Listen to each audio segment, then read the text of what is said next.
All right, so let's get into it. Today, well, before I get into that, and I guess this is kind of ties into what we're doing now, but we really have to take a look at what's going on in every area of our life, right? I mean, we just got to start taking inventory. So today we're going to be talking about where's my money. But what's even more important is where's my happiness and where's my relationship? What is like the status of everything, right? So what will be a sad situation? Imagine getting all the money in the world and you're still not happy. And you thought that that was the thing that would have made you happy, and it doesn't, which leaves you where? You know what I mean? Like, you imagine spending your whole life like chasing something that you thought would make you happy, and then you get it and you're still not happy. I've seen that a lot. I'm blessed and fortunate to know that like since the days of the Cheesecake Factory, I am happy to report that I am just as happy today as I was when I worked my job. Because I learned early just an appreciation for life. You know what I mean?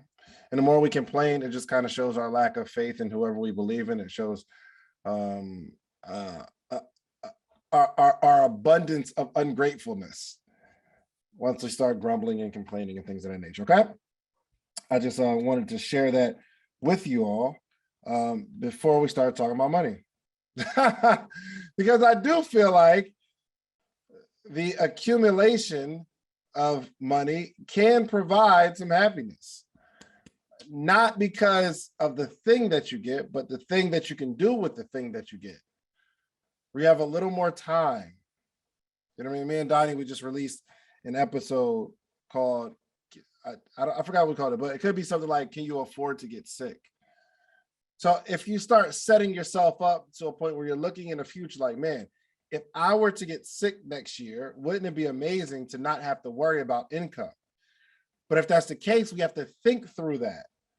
And a lot of us build our businesses or build our whole lives based on our ability to earn. But imagine if someone in your family is not doing well. Can you take off a few days to go hang out with them? Can you spend those last moments? So that's why I think it's really, really important that we at least consider finding our money, like trying to find the money that people owe us. Okay, this world owes us some bread. Okay, so here we go. Where's my money? The first thing we got to discuss is where's the money that you have now coming from? We've got to start to consider the sources, the stream of income. So if your job is your stream of income, we have to look at that and say, wow, my job is my only stream of income. If anything happens to my job, then I no longer have a stream of income. Or let's just consider if this stream of income is enough. Is your job stream of income enough? Now, some people would, I think most people would say, no, it's not enough, but sometimes it is enough. And we're not taking into consideration the second thing that I'm going to talk about. I'm not going to hit that just yet, but we want to take a strong look at where is all the current money coming from. So you might have a job and a dream, some sort of business on the side. We've got to know what those numbers are. So I've been talking to my accountant. I'm telling you, this is no easy task, even when you have help. Like, I always want to get a picture of where I'm at, where the money is coming from. Because if you don't know where it's coming from, you don't know where to like lock in on. You don't know. So if your major stream of income is your job, you may want to consider, hey, let me go a little harder to get what will be the next level of income that I can get from this particular stream of income, which is my job. If that is not what you're really aiming to do, we need to consider whatever our side income is, We need to figure out where that money's coming from and what is the activity that's attached to us making that money. Because if we take a long, hard look at it, we'll realize. So we were just, I think it was Camille. And she said, well, I reached out to 10 people and I got somebody to commit to doing a podcast, right? It was 10 people, right, Camille? Was it 10? I don't want to mess up your story, your testimonial. Was that right? Yes, it was 10. It was 10. So the 10th person, for sure. So the 10th person said, yes, I'd be honored, which means we have to take a look at that. If that is income, right? Let's just look at that as income, that win. Someone saying yes, that's a win. That's going to be considered income right now. We know that if we want to get another person to commit, we want to get another income coming in, which is that 10th person, we got to talk to 10 more people. So today, we probably need to call 10 more people or reach out to 10 more people. Because right now, the ratio says, if I do this 10 times, I'll get a reward once. So if we want 10 rewards, we got to talk to 100 people. So we got to take it.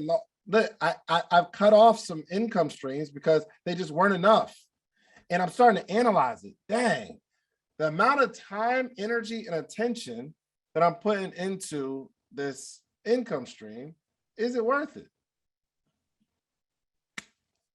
I got a stream right now that, so I start cutting stuff off. I have one right now that I'm really considering cutting off. And here's the crazy thing. I don't think it's not making me money, but I can't tell because the accounting is off. And I'm like, yo, I'd rather not do it. Even a little attention that I'm giving it, I'd rather not do it because I don't think that income stream doesn't move the needle because I don't think I'm making much money. I could be losing. I don't know though. But I don't even have the time to like really get into it. So anyway, I want you to just kind of consider to yourself, how many streams of income do you have? How many streams of income do you have? And what's the most profitable? So what that might look like is someone who has, I don't know, let's say you have 10 t-shirts, right? Or one t-shirt in 6 different colors. Today we got to consider, let's lay out all these 6 different colors, find out which one's selling the most. Because you'll realize probably one of them aren't selling at all. Another one sells very sporadically, which means we need to discount those, get those out the way, and then go heavier on the one that people are buying. And I know what you're thinking. Well, people want options. Well, I'm telling you, like I sold one t-shirt in this one brand, the same color for like 4 years now. And it doesn't stop selling. It just does not stop selling. I've never even made another color of it. Because I looked at it, I've tried some other colors. I'm like, yo, it still don't hit like the one. So we're gonna go heavy on this one. So this is called like miniature accounting.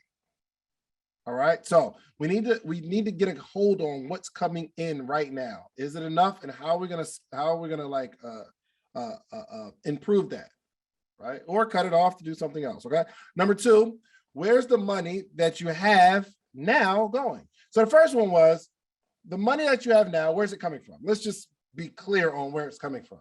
The second thing is the money that I have now, where's it going?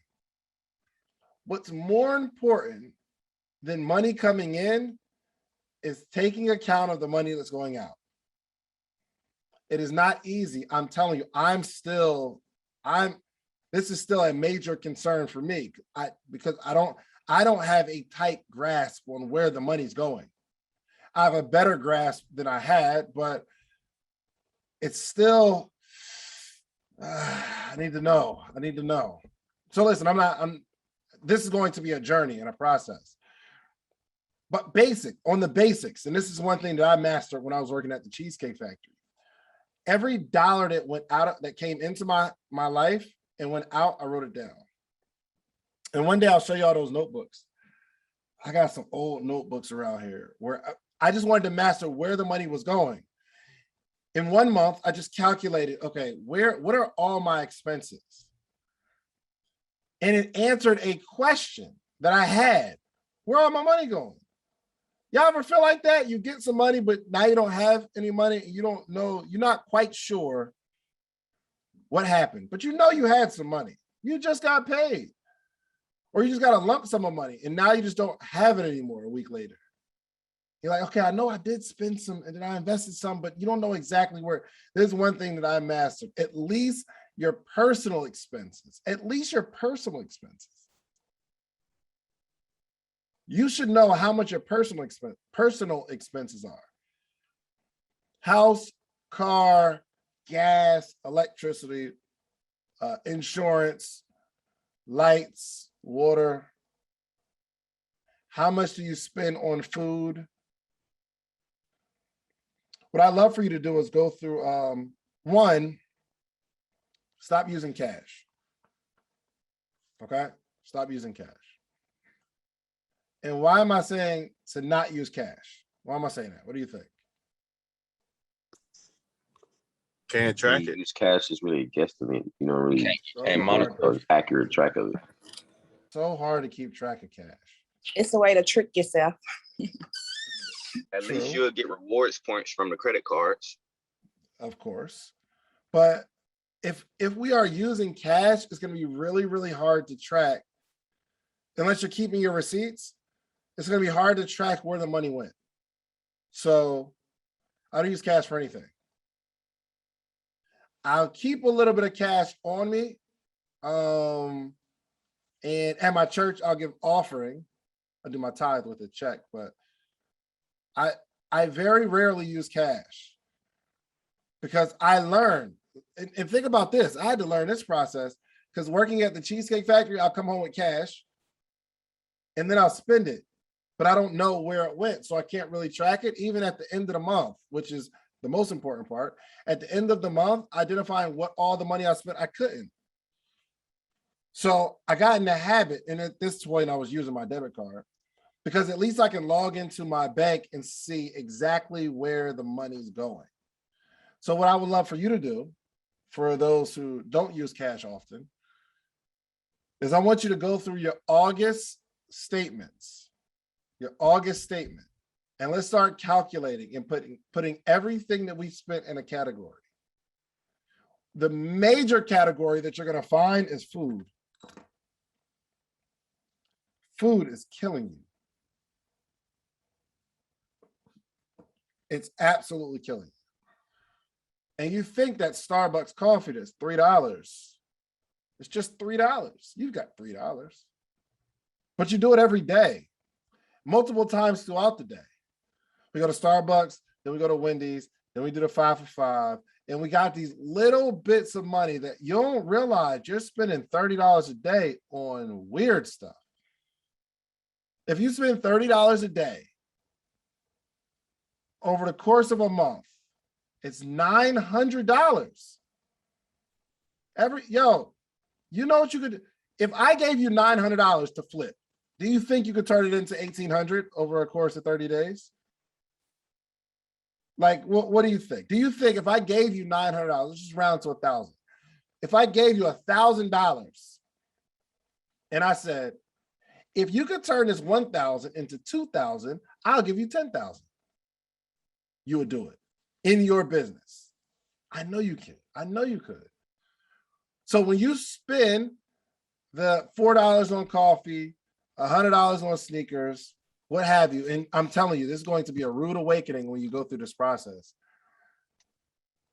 If you see $1,000 leaking out of your household, it's not the coffee.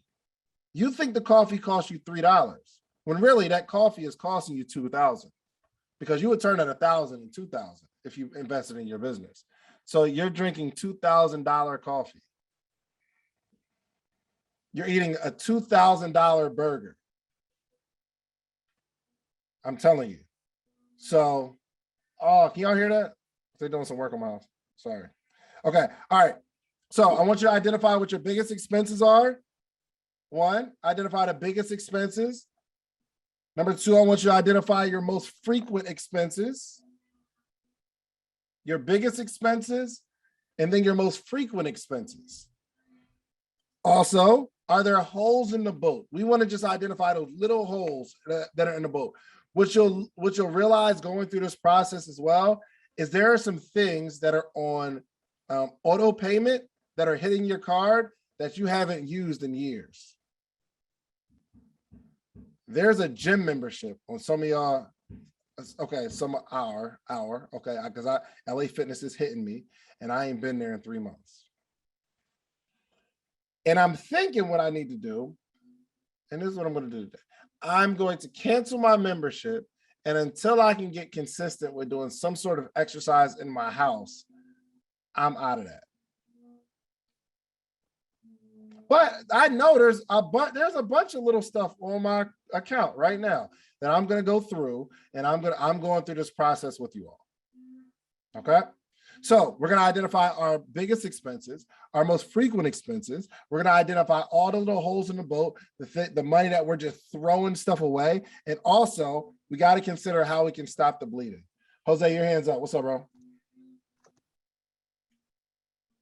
No. I actually put in the chat and somebody had actually coached me. I think it was Janita, but I was just trying to figure out what at Starbucks was $3. Because when I get my white chocolate mocha, that don't be like 13. So nah. Really? Golly. See, I don't know. I mean, look, I'm exaggerating a little bit. I be exaggerating, but I be like, I seen it at Dunkin. I seen it at Dunkin for $3, but not in no Starbucks. It'd be like 7. Golly. Okay.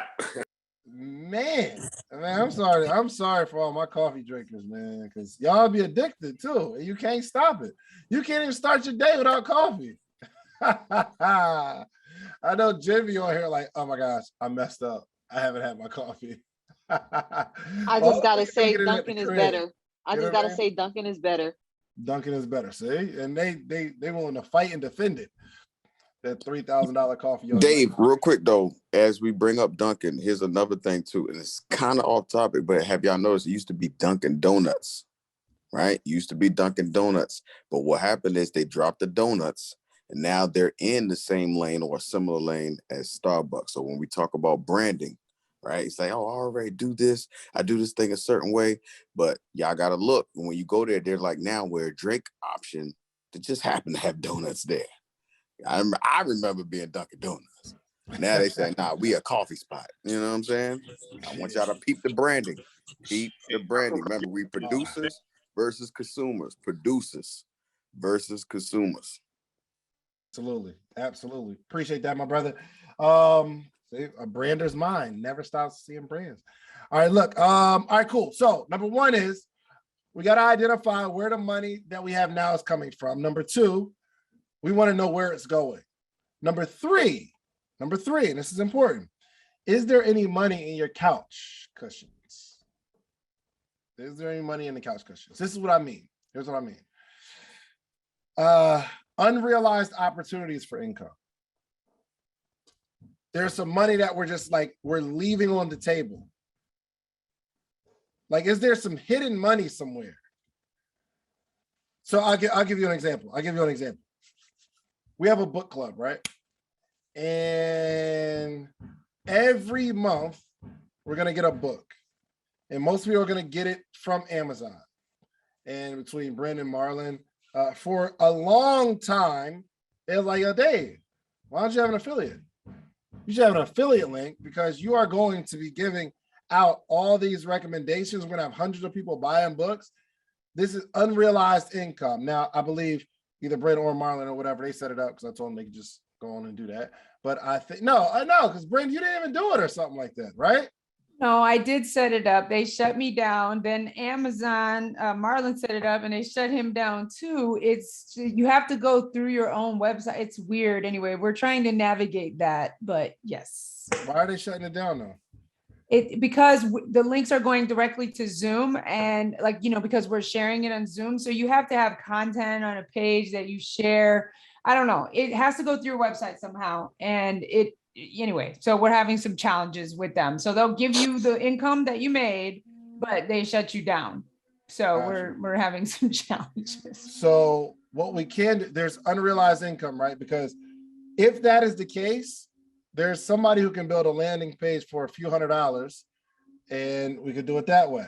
However, we as a whole, we would much rather just blame it on Amazon. Yeah. Right? For months. And we know there's another book coming when if we are like locked in. I'm just saying there's holes. There's money in our couch that it's unrealized income that we know we can go get. So if y'all ain't gonna do it, I'm telling you, I'll get a website and put it up there. It'll be morningmeetupbookclub.com. We're gonna take care of it. Thank you, bro. I appreciate it. Okay, cool. We got to realize there's got to be there's always some unrealized income. Here's the question, or not the question, the statement. We got to find opportunities to make a little more off of what we're already doing. What are the opportunities to make a little more, just a little more off of what we're already doing, right? So what I could be doing is implementing in the beginning of the episodes. Hey, this episode is sponsored by whatever I'm wearing, which is probably going to be my own brand, and putting a link in the bio. It's money in my couch. And I just don't say it and I just don't do it. And I thought about it as I was putting this talk together today. And I'm like, oh crap, there's money in my couch. It don't take no extra effort, but it will probably turn into, let's just say, at least $1,000 an episode in apparel, because I don't even promote it. Imagine that. Imagine if every episode, let's just say for that month, I made an extra $1,000 just by promoting the sponsorship on the podcast episode. I release 2 a week. That's $8,000 a month. That's an extra 100,000, an extra 100,000. Imagine 100,000 in your couch that you didn't even realize. Which, by the way, would probably have people reaching out even more to sponsor their apparel on the website, which I'll get paid for that too. So there's money in my couch. There's money in your couch too. But we have to sit there and think through how we can get this unrealized income out of our couch. Okay, let me get into this real quick and then we'll take Q&A. I think we're going to do Q&A a little early. Probably not. I don't know, because what I'm about to say might take long. I don't know. There's 3 ways to scale a business. Okay, there's only 3 ways to scale a business. Everybody talks about scaling and I want to scale, when really there's only 3 ways to scale a business. Only 3. How many? 3. Good. All right. I was saying that like I was live, like I was really going to respond. 3 ways to scale a business. Number 1, customer acquisition. Meaning, if you want to scale a business, you have to get more customers. So our question might be, how would I get more customers? I need more customers. But you can't even really ask that question if you don't know how many customers you got. If y'all don't think I'm tracking the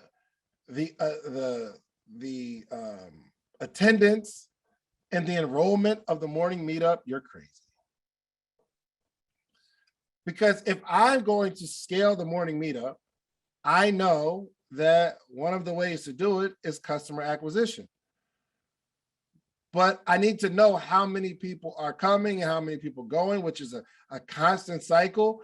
And we got to look at, remember earlier I said, let's look at the streams of income. I need to see what it's doing. So we're running ads now and they're working. But sometimes my man Dave has been educating you on ads. Sometimes the life cycle of those particular ads, it starts costing more to acquire the customers. So I got to start, we have to continue to track that. Because one way to scale a business is customer acquisition. How do we get more customers? How do we get more customers?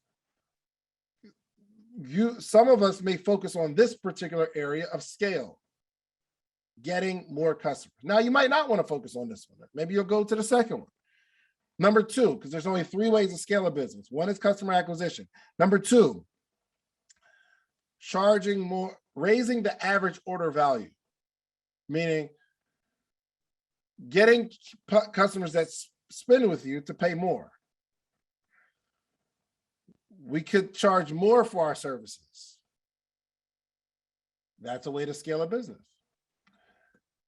If you start to charge more for the same process, so for instance, there's two ways, and I'm just using morning meetup because you all are members, right? You find it valuable. For one, you all wouldn't be here if the value didn't outweigh the investment. My goal is to make this a $1,000 a month program that we just charge $79 for.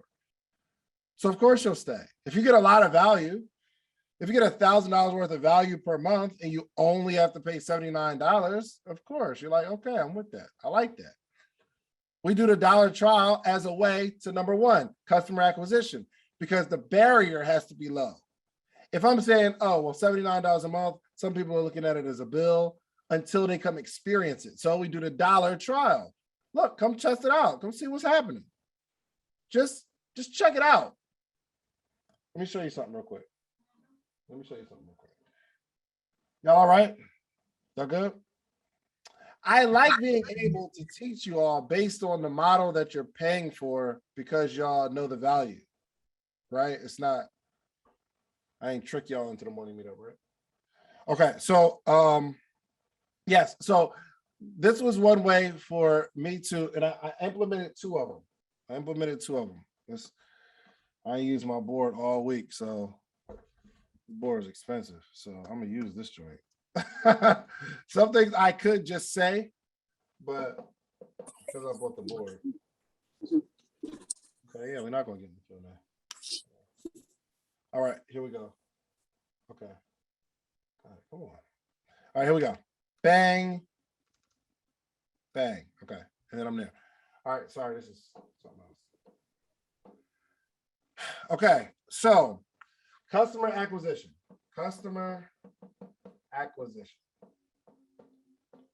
The strategy is the $1 trial because I can get more people to invest $1 than I can $79. That make sense? I can get way more people to invest $1 than I can $79. Which, if someone finds it valuable, then they're like, yo, I'll stay and I'll invest the 79 because it's more valuable. That looks like a 2. I don't want y'all to get it twisted. It's $79, guys, okay? So this is a part of my customer acquisition strategy. But the second way of scaling a business is raising the average order value. Now, what we had was everybody that came in, hold on, average order value. Everybody that came in invested $1, right? So one of my friends said, one of the ways to scale a business is to raising the average order value. Now, I'm not raising the cost of the program, but what we did do was give an opportunity for someone to invest more. So I'm going to give another couple $100 worth of value up front for $38. So, well, actually, we added $37 where you get my book, you get another book, and you get an assessment. You get like the personality assessment, all for $37. The assessment alone, I was charging $500. But because they're coming into the morning meetup, I want to add more value and I want to keep customer retention.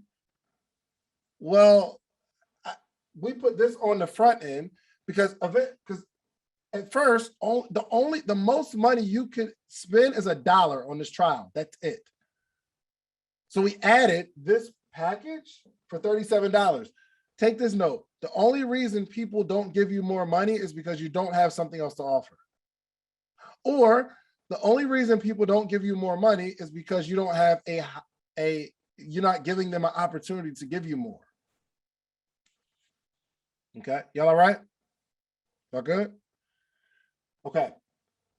What's happening now, right, is 30% of the people who invest this $1 do the $37. 30%. So what we're doing is out of 10, let's say, out of 10 people, 3 people would invest the $37, which is 38 bucks, right? Which is $117, I believe. Don't quote me. Yes, $38 times, yeah. Okay, let's just say, okay, what is that? $116, right? So the average order value was $1 because all 10 people would invest $1. But now the average order value raises because instead of these 10 people investing $1, these 10 people are now investing 116. That's a way to scale a business. I just offered more. You just offer more. Does that make sense? Y'all got it? Also, so we also raised the average order value by looking at the analytics, and this is important.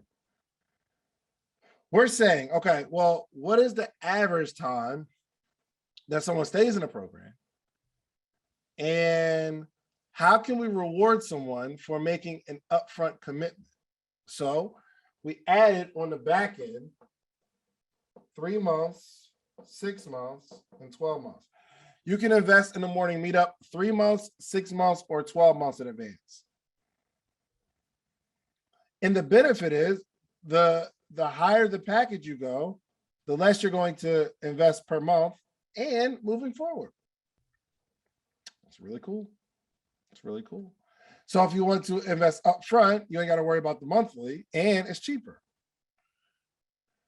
So there are a certain percentage of people who take these. I don't have each one broken down, but there's a certain percentage of people who take one of these.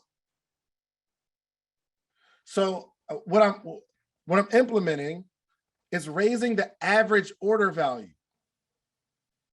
We got to raise the average order value. And that's the second way to scale a business. Third way to scale a business. Sell to your existing customers more frequently. Selling to the same people more frequently. That's the third way to scale a business. There are products that you use, and then there's products that you use up. If you're selling a dishwasher, that's a product that you use. Now you have to replace it in a few years. Some people get the same dishwasher for half a decade, 6 years, right? That's a product that you use. But if you're selling toilet paper, that's a product that you use up. You can't use it forever. So this is why I'm really, really big on people setting up some sort of recurring revenue model.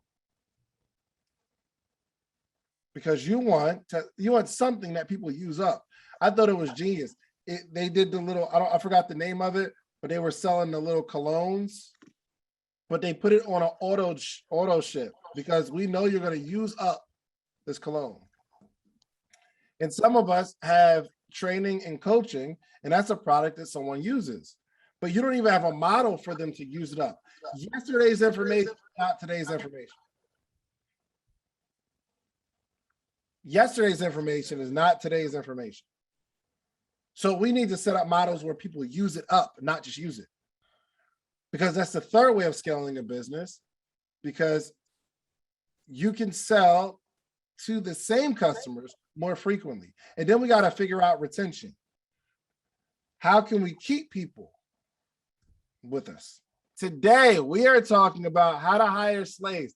This is the tutorial for anybody that's looking to hire slaves, okay? Anybody looking to hire slaves? I'm gonna teach y'all how to do it. I'm a slave owner. I own slaves, believe it or not, okay? And no, I'm not talking about my children, even though it's similar. It's similar. You know, they gotta do stuff around the crib, and then, but I don't pay. I pay them in food and shelter. You know what I mean? I guess it's similar. I was a slave, right? My parents did the same thing. But today we're going to talk about how to hire slaves. Now, what's cool is for those that are in the morning meetup, we know that the theme for the month is that money is a slave. Money is your slave. You understand that? Y'all get that? that money is a slave. Does anybody have any dollars that are acting as slaves right now? I just wanted to let you know that money is a slave, okay? It is not your God. It is not your king. It is not your queen. It does not run your life. We don't cry over slaves. It's just, I'm just trying to tell you, today we're going to talk about how to hire slaves. Now, what's cool is people that are coming onto the Zoom late, they're going to be totally lost and they're going to hate me and they're going to take a sound bite from what I say and they're going to try to cancel me. So the fact that somebody's going to come on in about 10 minutes and they're going to be like, what the heck is going on here? That's going to be funny. Okay. So just watch it in the chat, people that come on. And I'm sure somebody's going to be in the chat like, oh, whoa, what's going on here? You late, fam. And I'm not even here to explain it to you.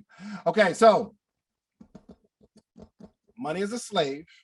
And I'm going to teach you how to hire slaves. Okay, so the first thing is, okay, before you get into the slave trade, you've got to start learning about slaves. Don't just jump into the slave trade and just like, yo, I'm gonna get some slaves. There needs to be a personal development process that goes through. You know, before you like start learning, do you know where to buy the slaves? Do you know like the paperwork that you need to sign to make sure that when you buy this slave, you just like, are you buying a slave or are you just renting a slave?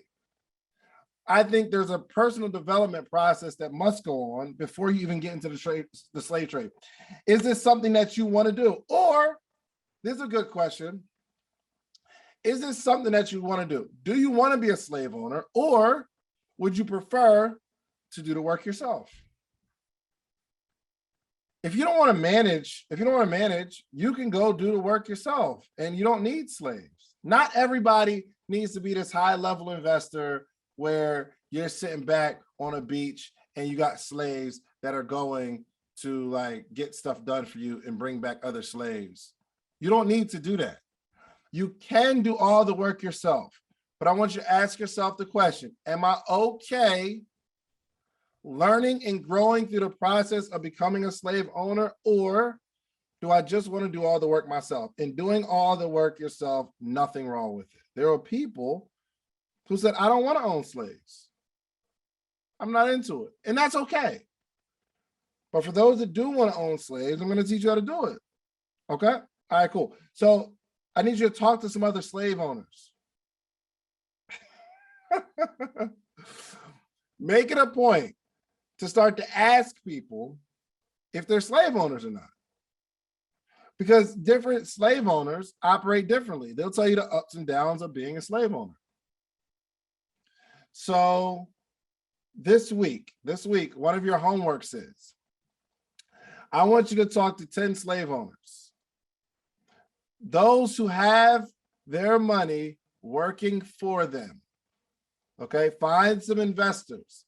The key word is investor. So silently on your behind your mute button, just put, I'm going to find some slave owners.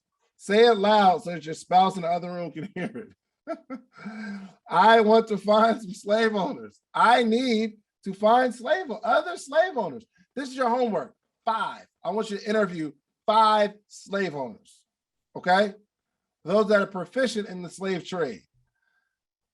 It's some people lost. They just came on. This is awesome. I'm excited. You should have came on time. I want you to interview 5. Okay? And this is not for those who have a podcast. This is for everybody.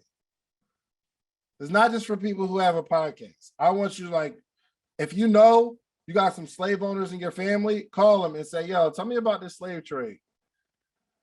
Tell me how you have some money working for you to where you don't have to do the work. Tell me about that. So y'all committed to have a conversation with 5, Bren, you gonna find 5 slave owners?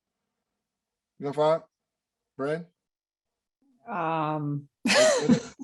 I know this conversation is super uncomfortable. I was like, I'm gonna find 5 people that have money, sure, but I'm not. Yo, it's the people that are super duper uncomfortable. I get it. I get it. Okay, cool. So I want you to like really kind of learn how the slave trade works constantly, changes constantly too. Okay, because it constantly changes. It constantly changes. The way that money goes out and comes back in constantly changes. So I want you to study. This is a personal development journey that I truly want you to understand. I'm gonna stop. I mean, not use the word slave so much. Okay. I'll not use the word so much, but I really, really want you to like truly learn this process. Because when I was working at the Cheesecake Factory, I never even had this conversation with anybody. You know what I mean? Like I didn't even think of my money as like it's supposed to go out and then produce for me. I thought I had the mentality of I have to go work hard if I want to make money.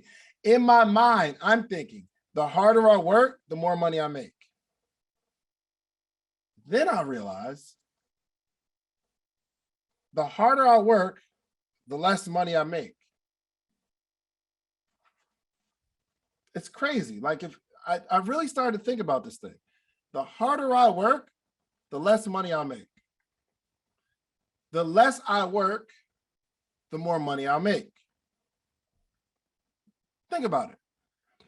Think about the hardest work you've ever done in your life. Think about it. Chances are, for the most part, and let me just keep this muted. Hold up. Wait a minute. Y'all thought I was finished. I got it, Dave. All right. Okay, thank you so much. I think about the hardest work you've ever done, the hardest job you've ever had, where you worked the hardest. Just throw it in the chat real quick. You probably come to the realization that that was probably the least amount of money you've ever made. It is what it's just one of those things, man. I don't know why. It's like the person at the company who works the hardest makes the least. The person who can communicate, it doesn't have to physically work as hard, and they have the ability to think and manage people, and they have these certain skill sets. Because if I'm physically working, my skill sets can't work. Meaning, the harder you work, the less money you'll make, period. This is a law.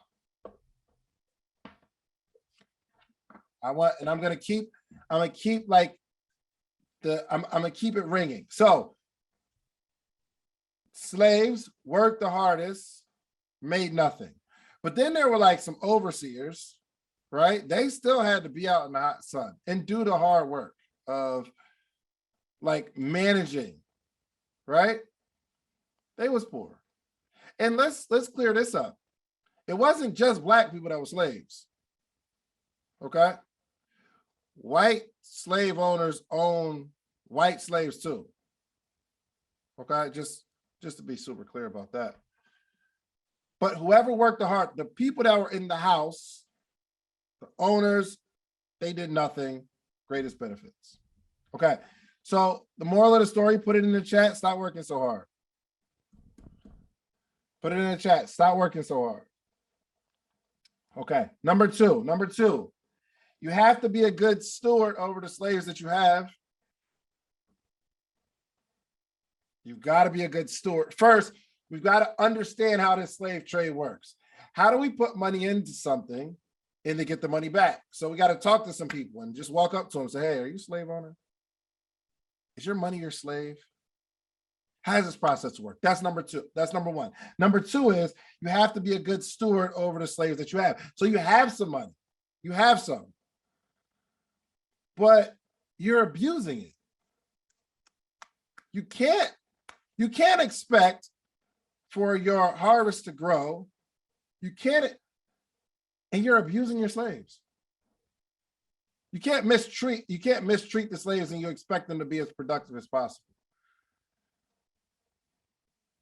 That's why, okay, I'm not getting into like the whole Willie Lynch thing, but for you to be productive, it's imperative that you're at least a good steward over the ones you got. Treat the ones you got. The money that's in your pocket right now.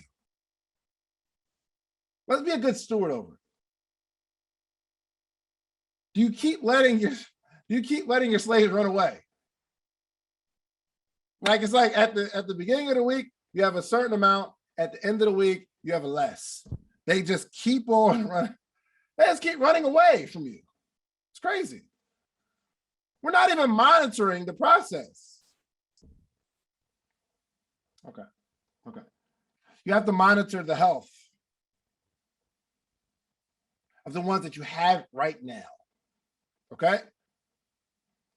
A healthy process produces healthy results. Okay? So you need to be a good slave owner, a good manager of money. Y'all cool with that? How many people are terrible? Like your slaves just keep running away. How many people? I don't know. Every time I look up, I got less. And it seems like I'll get some more, then I look up and I got less. And I don't even know where it went. Here's what's crazy. The slave will escape and you don't even go try to find it. Like you don't even like at the end of the week try to find out where the money went. Okay. Number three, you have to have some work for them to do. You've got to find some work for them to do. That's a part of number one where I said one of the first things you got to do is you have to interview other slave owners. Find out what they're doing with their slaves. And then you find some work for them. Now, I don't care what it's going to be. You need to acquire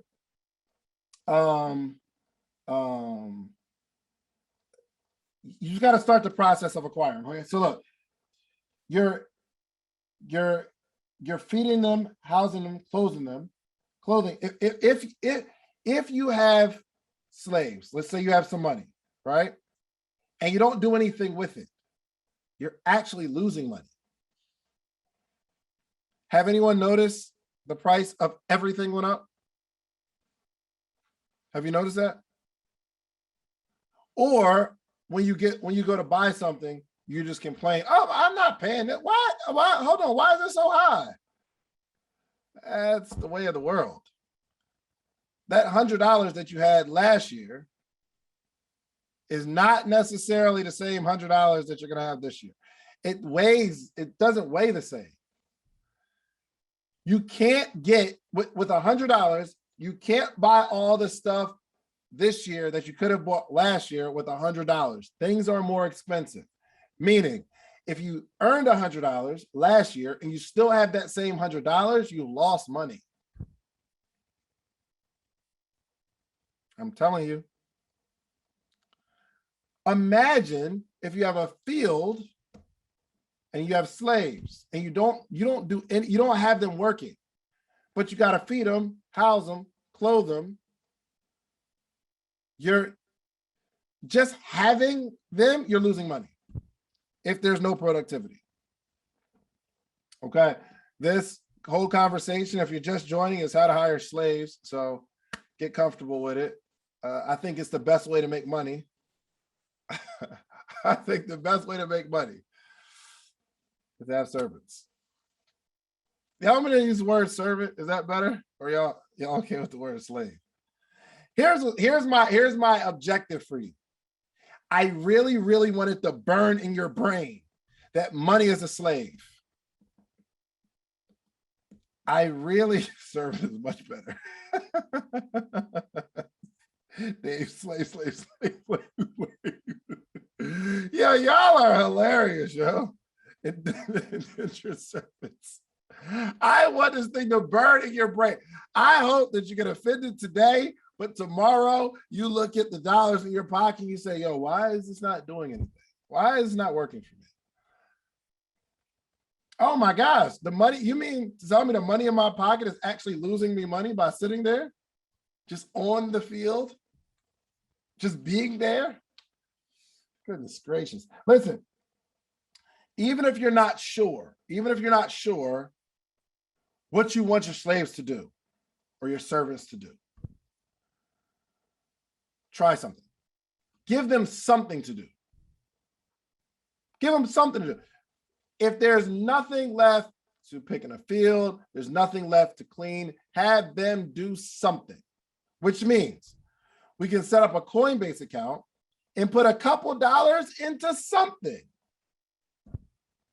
Shouts out to everybody. The first time you invested was Dogecoin because you saw everybody doing it, which I'm excited about actually, because you started the process of at least giving them something to do.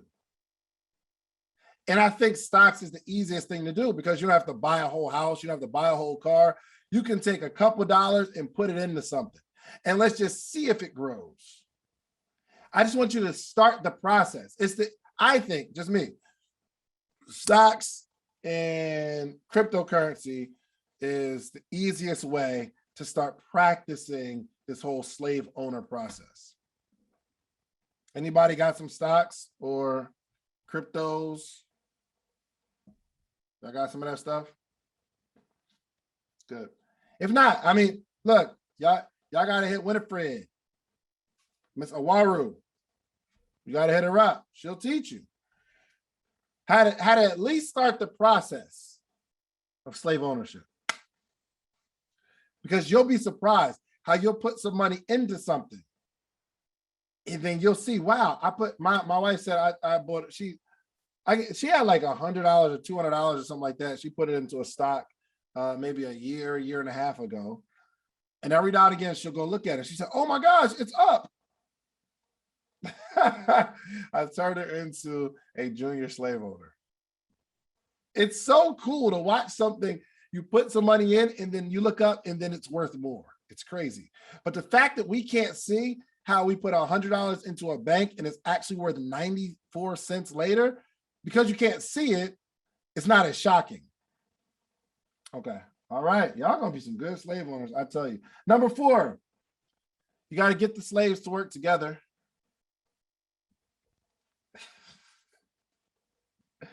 One slave can do a job, but 2 can get the job done much faster. It's actually, some will call it compound interest. You could invest $10 into something, but if you put $20 into that same something, you could probably get to your goal of making more money a lot faster. It's compounded.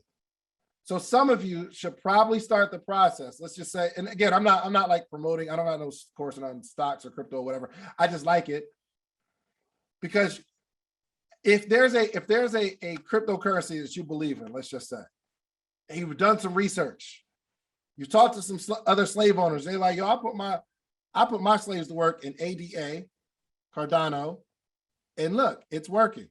That's where I put my money. You like, yo, I'm gonna do the same thing. I ain't got a whole lot of money, but I got $20. However, what I'm going to do is I'm going to take the $20 and I'm going to put $20 into that every single time I get a paycheck. You get the slaves to work together. 120 is better than no 20s. 220s better than 120. So check this out. If a stock is $10 and you buy one stock and it's $10, and next time you look around, it's $15. You're like, oh crap, I earned $5. Well, if that same stock is $10 and you bought 2 of them, you spent $20. Well, we turned that 20 into 30, meaning you made $10, not 5. But we got to keep that process going of investing. Okay? It's called compound interest. Don't be afraid to slowly scale your slaves' efforts. How many people just put in the chat like, I wish he would stop using the word slave. Y'all so mad at me right now. You'll be uncomfortable right now, but I promise you're gonna remember this conversation because the word choice is so strong. You can use it. I've tuned it out. Good. Okay. All right, cool. Anyway, all right, number 5. Now, number 5. Okay, let me get off this IG live real quick because they're not members. Okay, there we go. All right, number 5. You have to monitor your slaves. You have to monitor your slaves. You got to watch them. You got to watch them. how do you know if it's working or not? Okay, so it was, I gotta admit, so I invested some money into like Coinbase, and I was buying some cryptocurrencies, but the app gave me anxiety. I was sick because we was in a dip. That joint just kept, every time I turn around, it was down. I was upset. So I had to delete the app because I was getting too emotional. I just deleted the app and I said, I'm not going to look at this thing anymore because I'm getting anxiety. But now I've matured to know that I'm not pulling the money out anyway. So whatever happens, ups and downs and sideways and just stays the same, whatever, I'm mature enough to know. Now that I'm watching it though, the ones that I believed in yesterday, when they drop today, I buy a little more because now I know it goes up and down and up and down and up and down and up and down and up and down and up and down. When it's down, I remember, oh crap, it's going up, so I'm gonna buy some more. When it's up and it goes down, I remember when it starts going up, I'm like, oh, well, great. The time I bought when it was down, it's up now. But it all comes from monitoring. You have to monitor your slaves. Is it working or is it not working? Are they working? Are they running away? You got to watch and make adjustments. So whatever vehicle that you put your money in, you have to monitor the growth. Okay? Which slaves are most productive? There are some things that there are some I have my money in some different stuff. Some of it's working, some of it's not working. The stuff that's not working, I pull it and I say, hey, slave, you don't have to do that job anymore. I want you to go do, I want you to join your friends in this particular investment. It's okay to cut losses sometimes. Now, it's a very fine line. I feel like you need a coach to help you decide that, though, because some of you guys are going to quit on a business project that you're investing in only because you feel like it's not working right now. And you're going to quit when actually it's working. But you need to make some adjustments. So we jump from investment to investment, from investment to investment, and we never get a chance to go through the very first thing that I said. Yo, let's just figure out how to be a good slave owner. But you're not going to be a good slave owner until you once own slaves, put some to work, find out what works, find out what doesn't work. But we got to stay in something. But just know if it's something that, like, I use Acorn. I really like Acorns. So it's a group of professionals that their whole business is predicated on getting their investors results. If too many people don't get results, they go out of business. I feel comfortable with that. So every single week, I have a particular amount that goes out of my account and goes into that Acorns account. They go trade the money and they bring it back. I like that. And that's been working. Okay. Lastly, well, I guess so they had this thing called Hiring Day and Heartbreak Day. And it was typically New Year's Day. And on this day, they decide whether you're going to stay with me, you're going to be my slave, or I'm going to trade you. And every now and again, we come to the carpet and we say, am I going to stop doing something? Am I going to cut off a business? Am I going to cut off some of my efforts so that I can put my time, energy, and resources into something else? And we're going to stick this thing out and we're going to make some adjustments. This is what I want you to do. I'm going to put you into breakout rooms real quick. Okay. Real quick. I'm going to put you into a few breakout rooms and I want you to talk about the slaves that you own, if any. And if you don't have any, say, yo, I don't own these slaves. None of my money is working for me. But we just want to have a quick conversation. Let's see. 40, I guess 40 is the max. 40 rooms is the max. Maybe can't go up. Let's try this. Okay. It's 50. 50 is the max. Okay. Sometimes the joint gets janky, right? Yeah, it does. It won't go up. You have to like type it in. Okay. If you're in a room with Bryn, don't use the word slave. Okay. She's like, yo, bro, why would you name it this? All right, cool. So I'm going to create some breakout. I just want you to have the conversation real quick. This is going to be real quick. Real quick. I don't need no introductions. I don't need no backstories. I want you to say, hey, I'm Bryn. Some of my slaves do this. Y'all cool with that? All right, this is going to be real quick. All right, and I'll bring y'all back. All right, let's go to the rooms. Open all rooms. All right, cool. Can y'all see it? Y'all see it? Do y'all see it yet? Do y'all see it? I hate this thing, y'all. Y'all don't see it yet? No. Okay, I don't have it. hold on. Give me a second. Try now. Yes, there we go. All right, cool. Tell me you see it. Y'all see it? Yes. Okay, cool. Go to the room real quick. I just want to know how your slaves are working out for you. Okay? Just have the conversation with your friends and family. Okay? Real quick. Go on, hit the button. Hit the button. Y'all see it? Oh, y'all can't unmute yourselves. Okay. Go on, hit the button. Hit that button. Let's do it. Hit that button, fam. Let's go to the rooms real quick. If you like the video that you just watched, click this one. You're going to like this one, maybe even more. Click it right now.